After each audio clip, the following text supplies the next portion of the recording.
Between political thrillers, superhero shows, 30-minute sitcoms, and period dramas, Netflix has quickly become the home for original programming.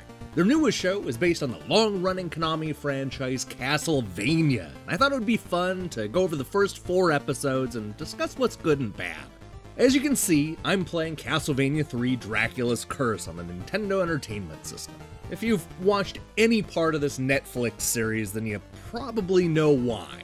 What we have here is an animated retelling of the 1989 action game, complete with the same setup, the same characters, and even some of the same locations. It takes us all the way back to 1476 AD to see how Trevor goes from a loner to a guy who assembles the ultimate vampire hunting team.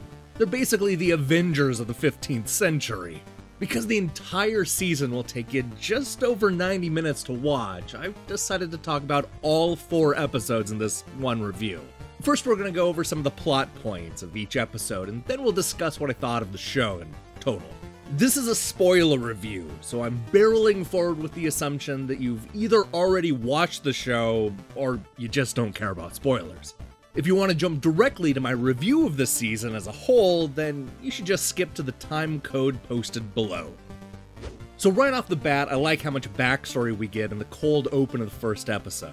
We get to see a different side of Dracula that we're used to. He's protective and intimidating, but quickly disarmed by a lovely young woman.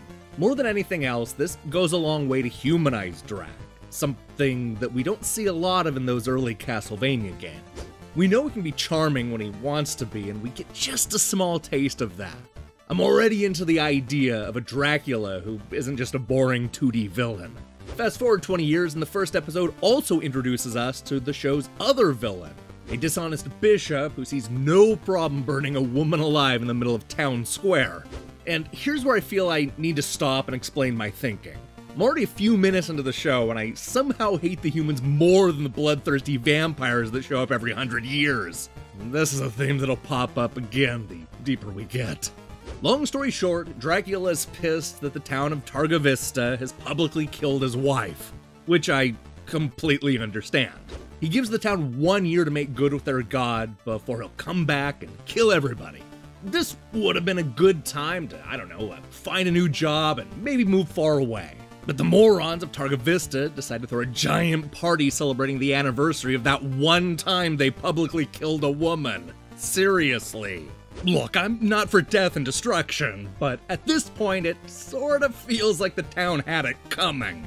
What surprised me is that it took us 21 minutes to meet the star of the show, Trevor Belmont. We basically go through all of Dracula's wrath before finding the guy drunk in a bar, decidedly unprepared for what's about to come. This is yet another scene reminding us that everybody in Castlevania is a terrible person. It also reminds us that the Belmont clan has been exiled, which might actually be a good thing. Again, so far the most sympathetic character in this entire show is Dracula. Before I continue with this review, I need to ask you an important question. Have you ever played Castlevania 2 Simon's Quest? That's a game where our hero runs into a town where everybody seems to be lying to him for some reason. Well, that exact same thing happens in this show.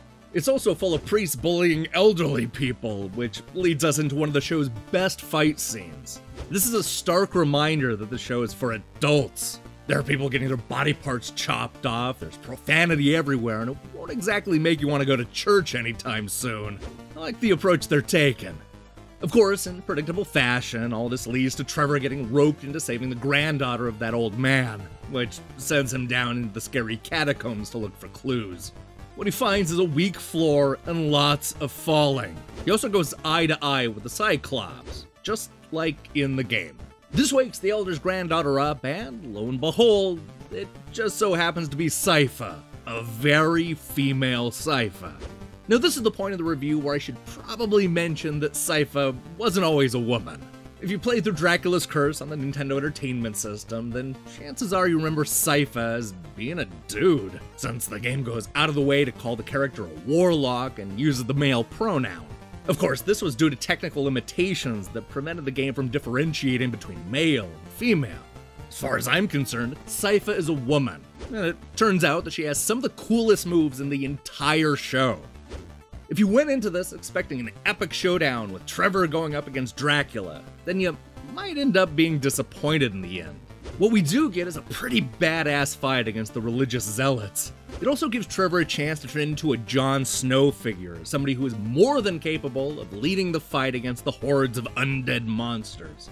All this eventually leads back into the castle, where we see the gears grinding like in Dracula's Curse. Between the boss fight and the locations, I like that the show is staying faithful to the events in Castlevania 3.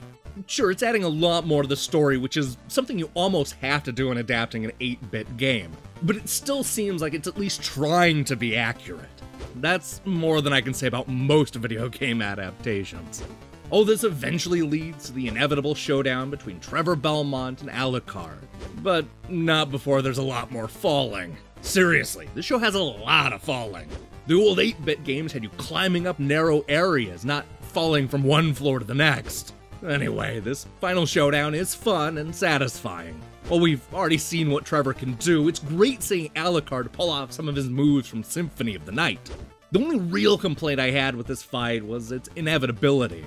Everybody knows they're going to team up in order to kill Dracula, so this battle is little more than two men showing off. At least the stalemate makes sense, like that one time Batman fought Superman. And then the show ends with the team assembling and tracking down Drac. Of course, we'll have to save that for the next season, which will hopefully be longer than 90 minutes. As a whole, this is a good start to the Castlevania series. I like how much time they spent developing Dracula, to the point where we can actually understand where he's coming from. If he's to be the big bad for what could conceivably be many seasons to come, then it's good that he's a fully realized character and not just a shallow bad guy stereotype. I also like that Trevor is a bit of an asshole, perhaps mirroring the world around him. None of this is especially groundbreaking, but there's a lot to like about the characterization of these video game heroes. What I don't like is how short it is. With only 4 episodes that are barely 23 minutes each, this is one of the shortest shows on Netflix. It would have been nice to have just a few more episodes that gave us more time with Dracula, or showed us even one person who wasn't a complete jerk. I also found some of the animation to look a little rough, especially when compared to more polished shows from Japan. Castlevania shines when it absolutely needs to, such as during the fights and the whole section where Dracula rains hell down on Targa Vista. But there are also times when the animation doesn't quite come together. At just 90 minutes, I think Castlevania is worth a watch. It's a show that gets the violence and tone right, while also feeling a bit rushed and occasionally dishing out corny dialogue. There are moments that are incredibly satisfying, even if the show ends on something of an anticlimactic note.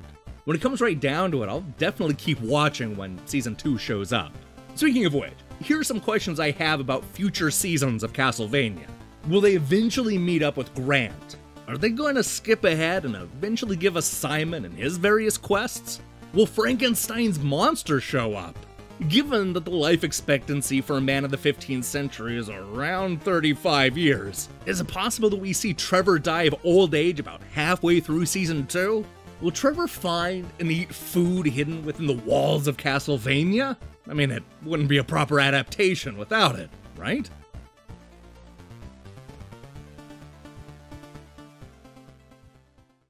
Hey, thanks for watching me go through my thoughts on Castlevania. Since this is the spoiler video and you've already watched the show, I'm curious, what do you think? Do you think this is a good setup, and will you be back for Season 2? Let me know in the comments below. As you may have noticed, I took a lot of this week off for Independence Day. I'm refreshed now and ready to go, so expect a whole bunch of reviews and videos going up next week. We'll be talking about Electronic Gaming Monthly's best reviewed games of 1991, which is guaranteed to be a controversial episode. I recommend you click that subscribe button and support what we're doing here. Until then.